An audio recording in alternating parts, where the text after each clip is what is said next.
So I dove into really systematizing everything. I'm an operations nerd, which is what we do now. We'll get into more of that later. But I love the operations piece because I knew I couldn't do it. Someone else could, but they had to do it at a certain level because that's what the customers expected. Welcome back to the What Went Wrong podcast. I am your host, Tabatha Thorell, and today I have a very special guest with me. Brandon, my good friend Brandon. He is an amazing entrepreneur. He built a company up to 7 figures and then franchised it. Like, hello, like that's all the dream, right? Like he built this company up and he was able to franchise and sell it. I believe he will correct me if I'm wrong. I promise you that. He is a father. He is a husband. He now works with a business partner doing, I believe, 2 podcasts. Again, he can correct me on that. But what he aspires to do is just help entrepreneurs get visibility, give back from what his experience has been. And so I absolutely love this guy. He is amazing, doing great things. But we all know that Brandon did not start there. And this is where I love to dive in. And this is where the audience, why you're tuning in right now, right? Because Brandon, we all want to know what went wrong. How much time do we have, first of all? Yeah, I'm excited to unpack this because a lot went wrong. But I like how in the intro, you were like, he will correct me if I'm wrong. Like I'm some bad person who just walks around correcting people. Like, how dare you say that about me? Anyway. I want to get it right. No, that was a beautiful intro. Yeah, that's the highlight reel if there ever was one. But the low light reel is quite extensive and it would take you a few years to watch. So, it went wrong kind of in the middle there in the bio where you said I grew a 7-figure company, which I did. That was true. I franchised it, also very true. And then I walked away from over $500,000 and plus $250,000 invested. And I threw everything out the window because I said, this is not it. This is not what I was chasing. This wasn't the mission I was on in the beginning. And it's been a rebuilding process ever since then. But it was a real one of those gut check moments. Like you either live by your core values or you don't. And this is where the rubber meets the road. So I know our audience is like, what? Like, what do you mean you walked away? What? That's a hard pill to swallow because a lot of people are chasing the money and they think when I get there, then I can make the impact or then I can do the thing or then I can sleep again or then I can raise my family. So take us back to that moment. You built this 7-figure business. First of all, what did that look like? I'm sure there were a lot of what went wrong moments, but what went wrong per se that made you want to walk away? Like what were the warning signs, the big red arrows? Yeah, so building that business, it was fun. It was the promotional products industry. So it was, putting logos on things, basically the oversimplified version of like printing on t-shirts. It's fun, it's light, it's creative. And I got into the industry because I was working a job doing very similar work. And I just decided, this is cool. I've always wanted to be an entrepreneur. Let me give this a go and see what happens. So the first couple of years were pretty good, honestly. I mean, nothing crazy to report. It was growing pretty steadily. The craziest part, I guess, was I had a son at the time, my first child, and I brought him to work. So he was basically raised in my office, and that's kind of where things started to take a weird turn. We started to get super busy. The business was kind of exploding out of nowhere. And I had this moment of the come to Jesus moment, really, of just saying, I'm working 80 hours a week. I'm not really seeing my son. Like he's here physically with me, but I don't know him. For the first 6 months of his life, I didn't know him. We would get up at like 7 a.m, go to work. My wife would come after she was done with work around 3 p.m, pick him up, and I'd stay at my office until 9 or 10 at night. And that was happening for 6-7 months where I was a slave to my business. So I had this gut check moment of saying, all right, I either need to walk away from this or I need to figure out a way to grow it sustainably. Mm-hmm. And that's what I did. So I dove into really systematizing everything. I'm an operations nerd, which is what we do now. We'll get into more of that later, but I love the operations piece because I knew I couldn't do it. Someone else could, but they had to do it at a certain level because that's what the customers expected.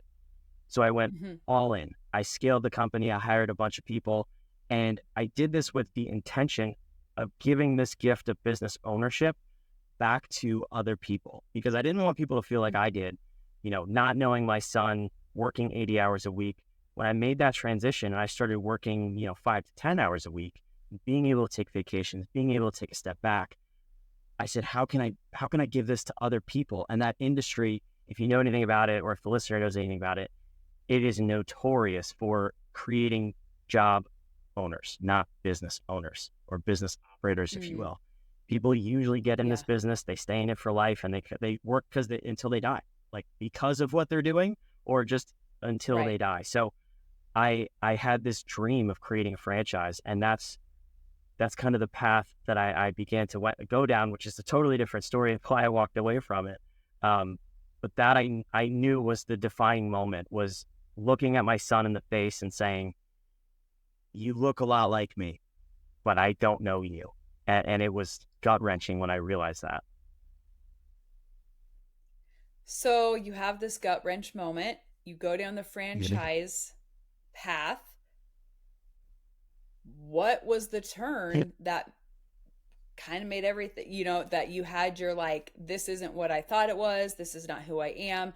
I need to switch again. Cause it sounds like you had that moment there with your kids. Like, I want to be an inclusive dad. I want to know my kids, which I think every person on here listening, whether you have a drive or mission, you want to know your kids. You want to have a relationship with your kids, but you also have aspirations, or you're pulled to do something else, whether it's to provide or create impact or whatever, you're career driven, and it kind of pulls us away, and it leaves that wedge. So it sounds like you were switching that part of it, but then developing a business that you didn't love. Yeah, and that's kind of where, in the beginning of my story, I was very clear I was chasing a mission, right? And I was chasing the impact and the gift of giving this to other people. It was always about other Mhm. people.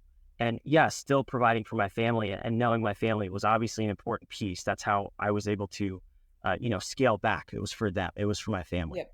I was making good money. Everything was great. We were taking vacations. I had time. I mean, you don't take vacations with kids, but I sat in the backyard at least. And we Right. had time to ourselves, and it was beautiful.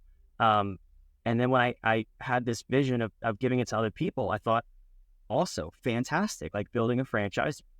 McDonald's is a franchise. That's a cool thing. Like, everybody knows what a franchise is. So I started to, go down this path and see what would it take to build a franchise.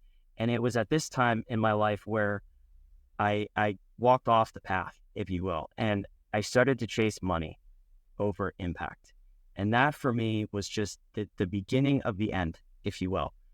And what happened was I was at one of these conferences. I'm sure you've been to them in the past, or at least you know people who have, where it's all about, oh, let's make more money and let's invest at a 10x return, and how much money can we all make, blah, blah, blah. And it's full of the, I'm just going to call them out, the marketing bros out there who Mhm. I so affectionately have called that. And, it's these 20, 30 something year olds, and they're all talking about how much money they make, blah, blah, blah. It's garbage. Don't ever save yourself. Don't ever go to these conferences. Um, and I met this company who they create franchises, a franchise development company. I started to talk to them and say, this is my vision. This is what I want. This is what I want to give to other people. I want to package this up and sell it as a business. And it was going to be a beautiful thing. And they started to get in my ear about how much we could sell it for and how much we can make. And you're in this environment of everybody talking about how much money they can make and do make. And I was like, oh, this is so cool. Like, I'm going to be a multimillionaire in 3 years. I mean, the numbers they ran, just for context here, was within 5 years of starting this brand as a franchise, following their model, I would have been able to sell it for 9 figures, over $100 million. And at this point in my life, I did not have $100 million. So I was like, No. eyes super big. Um, and I was just so caught up in that. And then every single decision I made was motivated by chasing the money and not chasing the impact. So what ended up happening was I went through the process. I paid them the money. It was over $150,000 at that point, to invest with them to develop the franchise. And I had already invested another $100,000. That's how I got to the $250,000. in my own company to make it franchisable. So I'm in the hole. I've leveraged credit cards. I've used all the profit from my business for the last year. I've leveraged personal savings, crypto, you name it. Like, I had it invested in this thing because this was the dream, and I'm going to make $100 million. I'm going to be spitting on the peasants of the world in a mere 5 years. It's going to be beautiful. I promise, by the way, this is not me of today. So let's just, for context, Disclaimer. disclaimer, I'm not this guy. But we were about 8 months into this process. Everything was good. The franchise was finalized. We had all the legal documents. We had sales meetings. And this is where everything changed for me, because I knew what it took to start this business, to grow it, operate it, and then get it to a point where it's sellable. And they immediately started telling people that it was a one-hit wonder, overnight success kind of thing. And within the first year, you're guaranteed to make $1 million, and you don't have to work a day in your life. And I said, hang on a minute, guys. That's not, I mean, if it is, like, I want some of that business, because that seems amazing. So can I raise my hand and have this? And they did this with they had a handful of brands in their portfolio at that point. And I realized they were doing it with every single brand, and none of it was true. I watched people invest their life savings into these other brands, much like I had. And they were getting scammed, essentially, in these other franchise brands. Yeah. So we had, at the point 8 or 9 months in, we had over $500,000 in signed contracts, like money we were about to collect from people. We had 6 different people at that point ready to invest in this company, ready to buy a franchise, whether it was a territory or a single unit location. And I had to sit back, and I looked at my wife and I said, I can't do this. Like, I can't take that money from those people, because I know some of them. One of them in particular, I remember, they're from Minnesota. It was this guy and his wife, and they had a newborn baby, which was the position I was in 3 years earlier. Yeah. And I was about to take everything from them. This was going to put them in such a position that they would never recover if I said yes and went through with that deal. And I just knew I couldn't. And I turned back to this company and I said, what are we going to do about this? Because you've sold people something that's not true. And they held their line. They said, it's true. We ran the numbers. Like, it is what it is. If people, if it doesn't work, it's business. It's not personal. It's just business. And I said, F it. I'm throwing in the towel. Don't talk to me ever again. I didn't fight the contract. I didn't ask for my money back.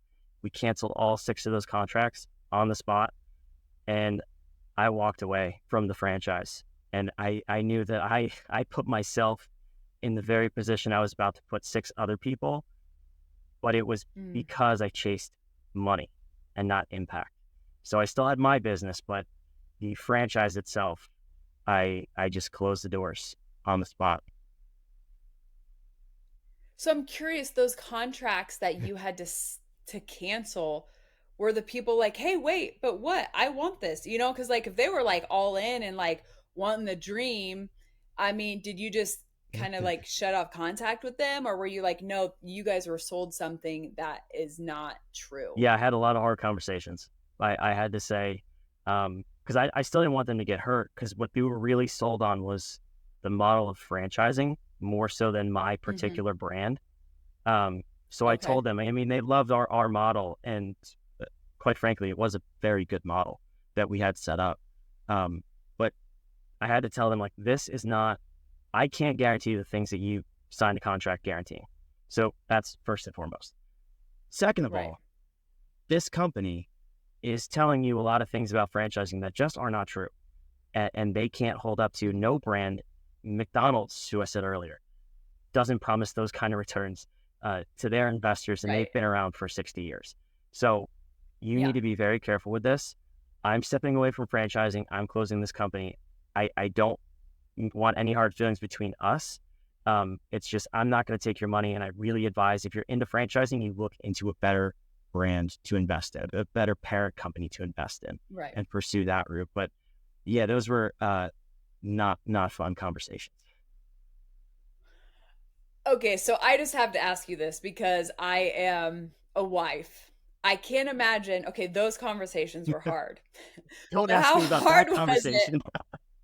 And you go home and you're like, hey, honey, like, so we're 500,000 in the hole and I just walked away. I mean, like, obviously she knew your heart because you've been having this conversation. So I'm sure it wasn't like a surprise to her. But as a man, I mean, I know my husband, like, he has this innate drive to want to provide it, and be that pillar, of security for our family. How was that kind of turmoil with like your family and your wife and how you felt intrinsically as a man? Yeah, Tab, I think that's the end of the episode. It was good talking to you. Uh, I yeah, told no, you. that I was told that was that was the one I didn't want to have, and yeah, we obviously talked about it throughout the whole thing, and she was right there with me. Which, first of all, I thank God, you. because if she was, Yeah. you know, a gold digger per se, and chased the money, like that Yeah. would have been even harder. So I'm glad we were on the same page, and she said the same thing ethically. No, this is not right. This is not who Yeah. you are, not who we are, and not who we want our kids to be. That is not a good example to set for the next generation of our family to say, nope, we stole from Right. people, but we're rich, so it's all good. Um, but yeah, it Right. was tough. It was because at that point, I mean, I still had my business, my single location, my original location, and Mhm. I, first of all, hated it. I mean, I wanted nothing to do with this business, with this industry. I was just so disheartened by the whole thing. And I basically did everything in my power subconsciously to kill that business. And it got to a point where, you talk about the provider, we couldn't put food on the table at some points. It was, when was it? September of that year, because we had canceled all the contracts. It was invested. So when we started on January 1st, September of that year, Which was what I year? think it was 21 or 22, 22. Yeah, it was 22. Um, so it's about 2 years ago at this point. And I was like, I don't really know what to do. Like, we're covering the bills. We're still making money in our business, but I'm paying back credit cards, like hundreds of $1,000s of credit card loans, and other loans, and obviously replenishing our personal savings.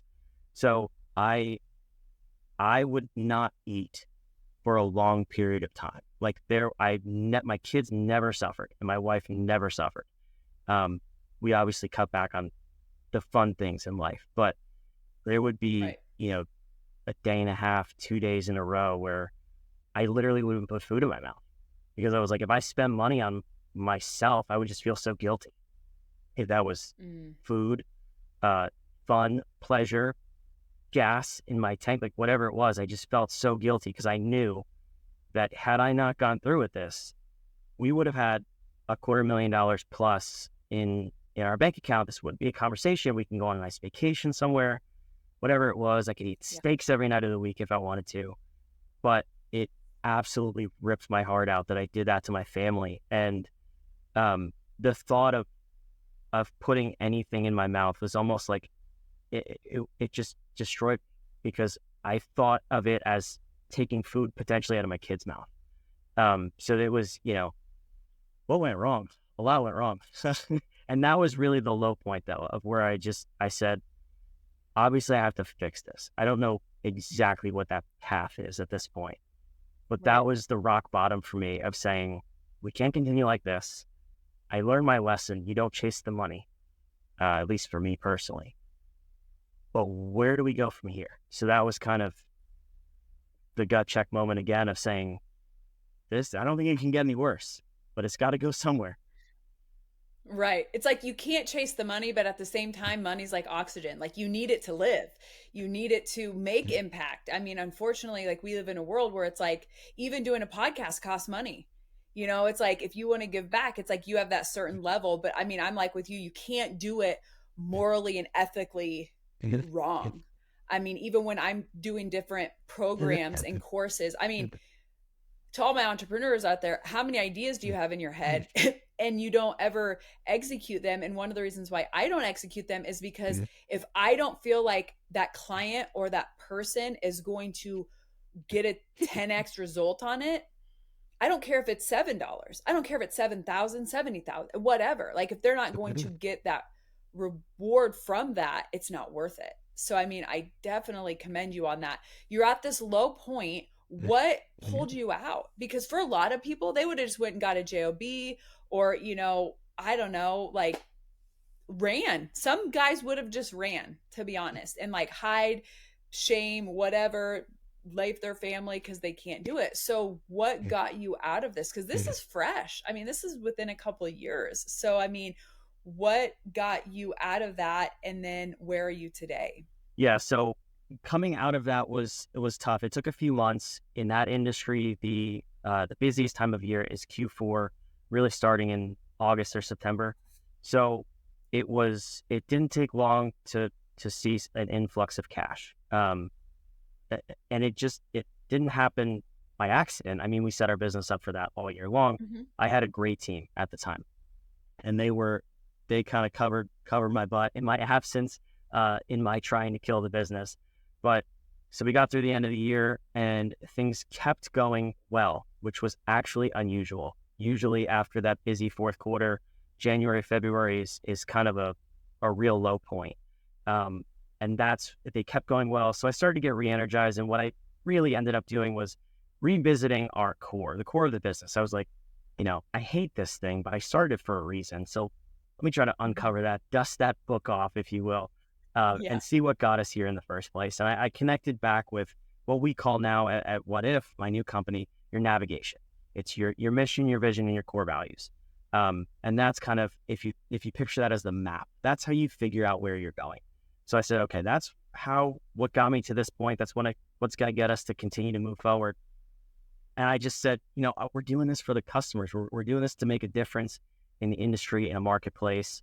And that's what I just continued to drill into my staff. So I just became the leader that I needed myself, quite frankly, for them so Yeah. that they could continue to deliver on that mission. I still wanted nothing to do with business. But at that same kind of time, early in the year, that's when I met my now business partner. His name's Sean, at some group we were in, like a mastermind group. And I was telling him this whole story. I'm like, I hate this thing. I want nothing to do with it. It keeps talking to me though. And it's like a bad ex-girlfriend. And it also pays my bills to some degree, which I needed, obviously. Um, but Oh, I was like, here's what I want to do. Like, my mission is still like, I want to give this gift of business ownership back to other people. I don't want to do it in that like little tiny niche of an industry. I want to do it at a large scale. And he looks at me and he's like, I might know a thing or two about this. So we got to talking, and long story short, could tell you the story for decades. But he has 25 years consulting with and being a fractional COO to the Fortune 100, biggest companies in the world, and he's designed this operating system for businesses that understands that all business is broken, that we're chasing a business model that does not work at that level. When we bring it to small businesses, it breaks even further and faster. And it's why we have no time and no money in most cases, and why yeah. businesses fail. So we said, all right, we need to package this up for small businesses, make it affordable because they can't pay the Fortune 100 prices, and figure out how to Yeah. get that to more people. And we said, I'm guinea pig number one. Like he'd been kind of trying to go towards the small business route, but I said, I need to sell this business. I need to do it in like 6 months, and we need to prove that this model works and works fast. So that's what we did. We implemented our harmonious business architecture, harmonious operating system, if you will, in my personal business. At Mm-hmm. the end of August, I believe, of that year, we listed the business for sale. It continued to grow without me. I scaled my hours back even further, and we kind of went all in on Whadif, the two of us, while this really bad ex-girlfriend was still there nagging me. And we got to the point where we got a couple of bidders, got some buyers, and went through the sale process in the middle of last year. And it was this experience that just totally changed my life, because I was like, I did it once, it worked on my own, and the second time was way easier because I had this other person who, with all of his knowledge and background, was able to just Mm-hmm. say like, no, we need a little tweak here. That's not exactly right. A buyer's not going to want to see that. That's not going to protect you in the sale of the business. You're leaving yourself open to a gaping hole. And really just workshop all these pieces together. And it was fun. It became fun again. And I still wanted nothing Uh-huh. to do with that business. Can't be more clear about that. Like, let me reiterate that one last time. I want nothing to Still do with hated this the business or business. with this industry. But the idea of business was fun again. And that's really what I needed, because it wasn't it wasn't about me again. It wasn't about the money again. It was now about the people who we were able to serve collectively and get this same result for, because we meet people all the time, I'm sure you do too, where, they're just going through the motions and their business may Yeah. be growing, maybe stuck, maybe declining. Tough market we're in these days. And it's hard to get out of that rut. And we find ourselves in that rut as business owners all too often. And it's such a relief and a breath of fresh air that we're able to really lift people out of that. And that just inspired me and set me on this new track in line with the original mission. Just had to dust off the book, like I said, and get back to it. Just get back to that vision. I love that. I think so many people start businesses and they have an idea or they have a love for it. And I know for me, like operations are like at the bottom, and I know that I need them and I know that it'll help. And if I ever wanted to sell, and, it's like we know all the no's, but like having somebody come in and be like, this is what needs to be done. This is what needs to be changed. This is what's going to help. It only helps that small business owner flourish, which I feel like in our world, entrepreneurial small business owners are what's going to save the world.